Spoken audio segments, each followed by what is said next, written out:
The sudden attack of the tiger caught the boy off guard, but fortunately the panther gave him a chance to escape and the boy began to run as fast as he could, but the tiger was still in hot pursuit behind him and the speed of the tiger was obvious. Suddenly, a herd of bison run over the tiger and the boy jumps into a safe pit. The tiger quickly reacts with his eyes locked on the ground, in order to save his life. The boy was not going to wait for the tiger to kill him, so he gritted his teeth and climbed onto the foot of one of the bison, and took the cheap ride. However, just as the tiger had left the tiger's mouth, he entered the snake's lair, and a forest python appeared right in front of the boy, and he spat out his tongue. The boy took a half step back, and the python was already trying to open its mouth to swallow him. At the critical moment, an animal arrived in time to save the little boy. In his unconsciousness saw the figure of a brown bear. When the boy opened his eyes again, it turned out to be a real brown bear, but as soon as the savior woke up, he asked him to repay him by stepping on the honey on the cliffs as his hibernation food. The boy agreed to use human ingenuity to hang in midair with the help of vines and swung a few times and kicked the honey down directly on the wild boar watching the scene at the bottom of the cliff. After returning the favor, the boy decided to move on, but the bear didn't want the boy to leave. After all, he was a very useful tool, so he offered the boy to live with him. The boy didn't want to leave the forest either,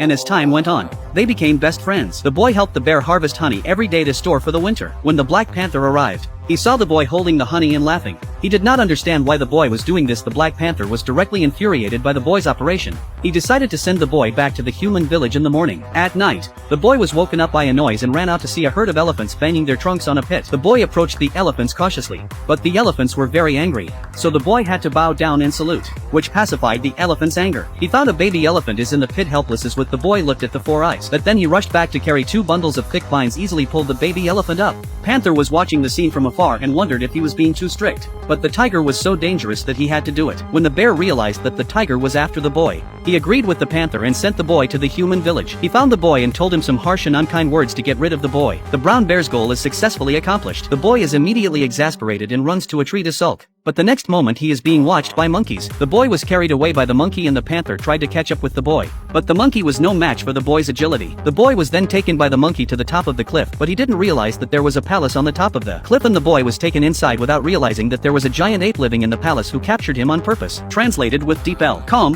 free version.